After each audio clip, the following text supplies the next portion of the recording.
네, 안녕하세요. 하고 싶은 거 다 하고 사는 지유입니다. 오늘은 여러분이 정말 많이 기대를 해주셨던 연애, 결혼과 관련된 고민 상담 한번 해보려고 하는데요. 저는 어떤 연애 고민을 하고 있는지, 또 결혼에 대해서는 어떻게 생각하는지 많이 궁금해 하시더라고요. 그래서 제가 그런 질문들을 다 모아서 아주 길게 딥톡을 한번 해보려고 해요. 근데 제가 솔직하게 양심 고백을 하자면 저는 막 연애를 엄청 잘하는 스타일이 아니거든요. 그래서 연애에 대한 꿀팁이나 조언이 필요하시면 연애 유튜버 채널로 가야 되고, 저는 그냥 오늘 제 흑역사를 방출하면서 여러분과 동등한 위치에서 그냥 같이 편하게 얘기를 할 거니까 여러분도 편하게 딴 거 하면서 아니면 누워서 정말 편한 마음으로 들어주시면 좋을 것 같아요. 그러면 오늘은 갈 길이 머니까 첫 번째 고민 질문부터 가보도록 하겠습니다. 첫 번째는 가장 많이 물어보셨던 질문, 결혼에 대한 얘긴데요. 결혼 정년기인데 아직 결혼에 대한 생각을 못 정했어요. 셀린지유님의 결혼관은 어떤지 궁금해요. 맞는 짝이 없다면 굳이 결혼을 할 필요는 없다고 생각하는지, 이런 것도 있었고요. 주위 친구들이 하나둘 결혼하니까 조급해져요. 그럴 때 어떤 마음이 드나요? 마인드 컨트롤하는 방법이 있을까요? 이런 것도 있어요. 그래서 제가 하나하나 좀 차례대로 대답을 드리자면, 저는 솔직히 말해서 그 흔히 말하는 결혼 정령기 있잖아요. 그 단어 자체를 없애야 된다고 생각을 해요. 너무 구시대적이에요. 요즘은 근데 진짜 예전보다 삶의 방식이 정말 다각화됐잖아요. 비혼이라는 말도 정말 보편화되어 있고, 뭐 결혼, 출산 이런 걸 선택하는 것도 너무 자연스럽고, 요즘에는 또 30대 넘어서도 자아 찾고 새로운 거 도전하고 뭐 퇴사하고 이런 것도 되게 많잖아요. 근데 왜 아직도 그 결혼 정년기는 30대 초반인가? 저는 각자 삶에 맞는 결혼 정년기가 있다고 생각해요. 안정적인 가정을 이루고 출산도 하고, 가정에서 안정과 행복을 느끼는 사람들은 일찍 하는 거고, 뭐 일에 성취해서 행복을 느끼면 일에 좀 투자를 하다가 나중에 하는 거고, 아니면 혼자 있는 게 더 행복하면 결혼 안 할 수도 있는 거고, 결론적으로 그 결혼 시기에 대한 기준은 사회가 정해놓은 그 30대 초반이 아니라 내가 나를 잘 들여다보고 나에게 맞는 기준을 내가 정하면 된다고 생각을 해요. 그래서 다시 질문으로 돌아가서, 저는 결혼 정년기라는 말부터가 잘못됐다고 생각하고, 결혼에 대한 생각을 못 정했다면 좀 더 자아 탐구도 하고 이성분 만나보면서 관계에 대해서 자기 가치관도 세우고 차차 정하면 되지 않을까 생각을 해요. 뭔가 그런 결혼 정년기라는 말에 너무 조급해할 필요는 없다는 거. 그리고 이어서 질문이, 맞는 짝이 없다면 결혼을 하지 않아도 된다고 생각하는지.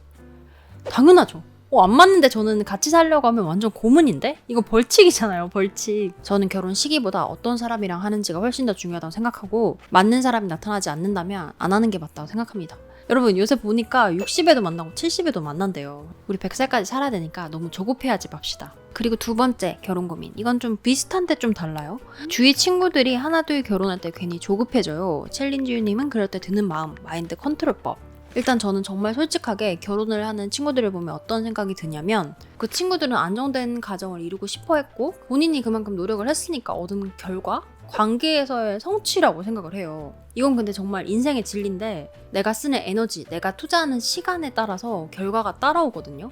이게 공평한 거잖아요. 제가 쉬는 날마다 맨날 집에서 넷플릭스나 보고, 친구가 야 누구누구 있는데 나올래 해도 귀찮다고 안 나가고, 소개팅 시켜준다 해도 코로나 걸리기 싫어서 만나기 싫다 하고 이러는데, 갑자기 하늘에서 남편이 떨어질 리가 없잖아요. 근데 결혼한 친구들이 보면 연애도 되게 꾸준히 열심히 하고, 그리고 그런 기회를 스스로 찾아서 만들려고 했었고, 시행착오도 많이 겪고 노력하면서 결혼이라는 결실을 얻은 거잖아요. 그래서 저는 결혼하는 친구들을 보면 그냥 그 노력에 대한 보상이라고 생각하고, 저는 친구들이 결혼이라는 목표를 향해서 약간 노력을 할 동안에 저는 저 자신한테 투자를 했기 때문에 투자한 시간에 따라서 방향이 갈렸다고 생각하는 것 같아요. 그래서 이 질문을 해주신 지구분은 그 조급한 감정에 대해서 조금 더 스스로랑 솔직하게 한번 대화를 해보시면 좋을 것 같아요. 만약에 결혼이 우선순위에 있지 않은데 그냥 주변에서 다 가니까 조급해지는 거면, 그냥 조급해 할 필요 없이 나의 우선순위에 집중을 하면 되는 거고, 사실 난 솔직하게 결혼을 하고 싶은 거라고 하면 그 친구들만큼 노력을 해야 돼요. 그래서 이 두 가지 중에서 어떤 경우인지 한번 생각을 해보고 원하는 방향으로 따라서 가시면 될 것 같아요.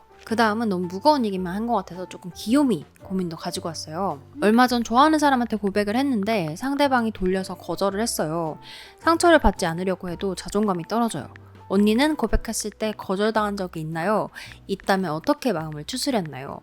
일단 친구, 이거는 제가 예전 고민 상담에서 거절에 대처하는 방법을 답변 드린 적이 있는데, 그때 제가 제안, 고백 이런 걸 했을 때 거절이 디폴트다 이런 말을 했었거든요. 거의 똑같은 답변이 될 것 같아서 그거 한번 찾아보시면 좋을 것 같고, 오늘은 연애 위주니까 조금 흑역사를 곁들이면서 답변을 드리자면, 저 당연히 거절 많이 해보기도 했고 당하기도 했고 까고 까이는 인생을 살아왔어요. 왜냐면 제가 좋아하는 성향의 사람이랑 저를 좋아하는 사람의 성향이 완전 정반대라서 이렇게 쌍방이 되는 경우가 잘 없었거든요. 저는 개인적으로 되게 조용하고 내성적이고 혼자 막 꼬물꼬물 이렇게 하는 친구들 있죠. 약간 고양이 같은 스타일. 그런 분들 보면 너무 귀여워요. 고양이 같아. 근데 그런 분들은 저를 되게 부담스러워 하시고, 또 반대로 저를 되게 좋아하시는 분들은 핵 인싸 분들 있잖아요. 약간 관종의 정석 이런 거 책 낼 것 같은 분들이 저를 좋아하시더라고요. 근데 나는 아니란 말이죠. 그래서 우리 자존감이 떨어진 우리 친구를 위해서 흑역사를 하나 풀자면, 예전에 제가 토익 스피킹 학원을 다닌 적이 있어요. 학원에 딱 도착한 첫날에 교실을 딱 들어갔는데 모자 쓰고 눈 살짝 째지고 약간 누가 봐도 훈훈한 분위기를 풍기는 남자분이 있는 거예요. 근데 토스나 토익 그거 아시죠? 주위 같이 앉아있는 애들끼리 묶어서 스터디 만들잖아요. 이왕 스피킹 하는 거 좀 훈훈하게 하면 좋잖아요. 영어가 더 늘 수도 있고. 그래서 그걸 염두에 두고 그 친구 뒤에 앉았어요. 그리고 제 예상대로 수업 끝나고 스터디 만들라고 하는 거예요. 그래서 이렇게 하고 저렇게 하고 해가지고 학원 끝나고 밥도 먹고 뭐 크리스피 가서 커피 먹고 이런 사이가 됐어요. 근데 그분이 워낙 내성적이고 낯가리는 스타일이라서 밥 먹을 때도 별로 말도 안 하고, 가자고 하면 가긴 가는데 막 그렇게 적극적인 스타일은 아니었거든요. 근데 그렇게 한 일주일 정도 지나고 그분이 학원에 안 나오는 거예요. 그래서 제가 좀 놀라가지고 카톡으로 너 왜 안 나오냐고, 좀 아프냐고 이렇게 물어보니까 자기는 체질적으로 학원이 안 맞아서 못 다니겠다는 거예요. 근데 딱 봐도 근데 그 정도 했으면 약간 저 피하는 거잖아요. 근데 거기다 대고 제가 야 토익은 혼자 해도 되는데 토스는 같이 해야 돼. 너 집에서 한마디도 안 하잖아. 이건 나와서 얘기를 해야 돼. 막 이러면서 꼬셨거든요. 근데 걔가 참다가 터졌나 봐요. 자기는 정말 중요한 시기인데 저 때문에 집중이 안 된다고, 나 때문에 학원 못 나가겠다고 하는 거예요. 그리고 나서 연락이 뚝 끊겼는데 저도 약간 상처받는 거예요. 왜냐면 그때 저도 취준생이라서 자존감 별로 안 높았는데 저 때문에 학원 안 나오고 뭐 방해된다 이러니까 그걸 마인드 컨트롤 하긴 했는데 마음에 약간 응어리가 한 2년 정도 잔잔하게 하긴 했어요. 근데 그러다가 이게 좀 씻은 듯이 나온 경험이 생겼는데, 그로부터 2년 뒤 취업 성공을 하고 지인 모임에 나간 적이 있어요. 그때 어떤 분을 만나는데 되게 훤칠하고 누가 봐도 매력있고 사회적으로도 다른 사람들이 우와 할 정도의 능력도 있었고 진짜 객관적으로 괜찮았었거든요. 그래서 놀면서 속으로 괜찮다 생각하고 있었는데, 그분이 집에 갈 때 그냥 헤어지기 아쉬우니까 인스타 친구를 하자고 하는 거예요.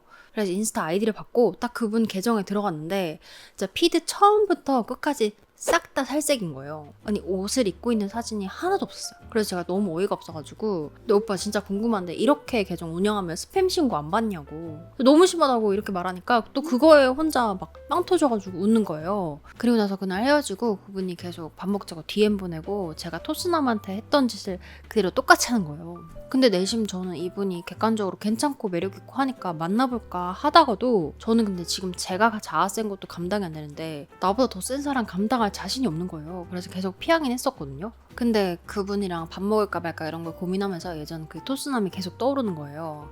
얘도 약간 이런 느낌이었나? 그래서 그때 느꼈어요. 이게 연애에서의 거절이 뭐 잘나서 받아주고 못나서 거절하고 이게 아니라 그냥 스타일의 문제라는 거죠. 그리고 제가 진짜 주변에서 괜찮고 잘났다 하는 사람들이 서로 차고 차이고 하는 거 보니까 그냥 고백 거절, 뭐 애프터 거절 이런 게 뭐 자존심 상할 것도 없고 자존감 상할 것도 없고 그냥 인간사, 세상만사 이것도 맞는 사람 찾아가는 과정이겠거니 생각이 드는 거예요. 그래서 우리 지구님도 아까 뭐라 했죠?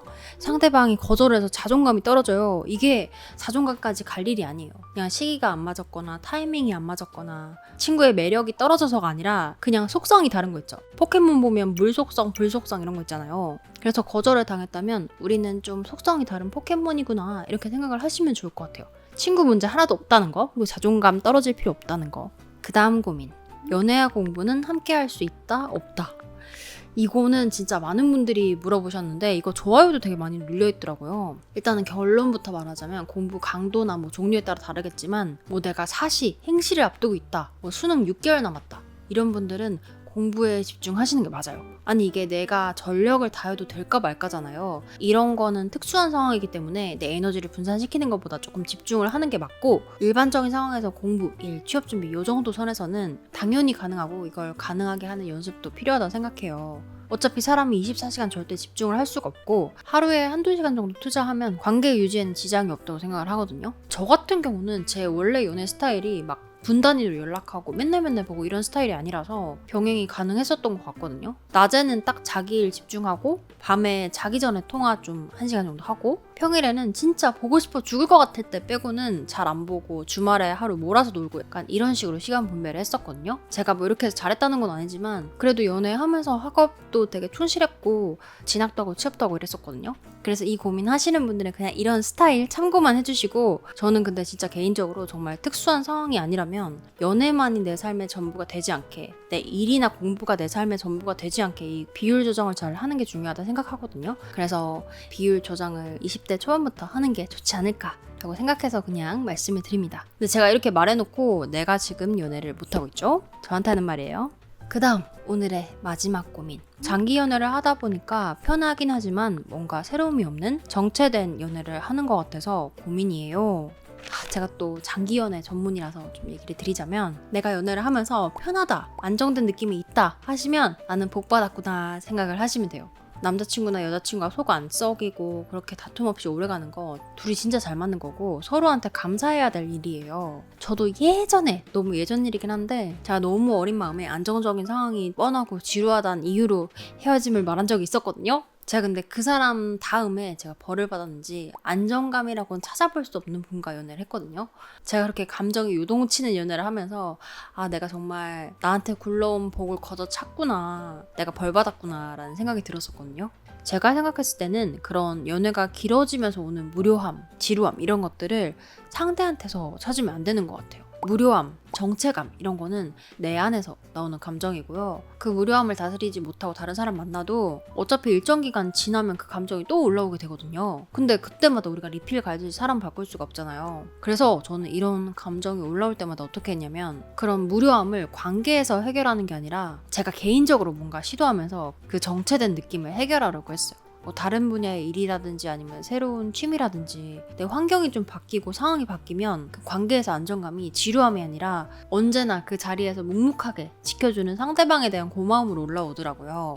그리고 그런 걸 좀 겪으면서 관계를 지속하다 보면 단순히 가벼운 스파크가 아니라 느끼는 감정의 농도가 달라지고 단계가 지속되면 지속될수록 끈끈한 애정 같은 게 생기거든요. 단순 스파크랑 비교할 수 없는 사골 우림 이런 느낌으로 한 단계 좀 올라간 고차원의 사랑을 경험할 수 있는 상대니까 복 받은 거 감사하시고 그런 안정된 관계에서 오는 감정들을 되게 소중하게 생각하셨으면 좋겠어요. 나중에 잃고 나서 후회합니다. 네, 이렇게 제가 한 4개 정도 고민, 사연, 질문 받아서 해봤는데요. 사실 제가 조금 더 남았거든요. 근데 제가 지금 촬영을 3시간을 해서 집중력이 떨어지기도 했고 지금 목이 살짝 맛이 가고 있어요. 제가 이거를 그대로 놔뒀다가 2탄을 하거나 아니면 아예 주제로 따로 빼서 딥톡을 할 테니까 너무 아쉬워하지 않았으면 좋겠고, 오늘 제가 말씀드린 것 중에 한 문장이라도 마음에 담을 문장이 있다면 좋아요, 댓글 남겨주시고 저는 또 다음 영상으로 찾아뵙도록 하겠습니다. 그럼 여러분 안녕.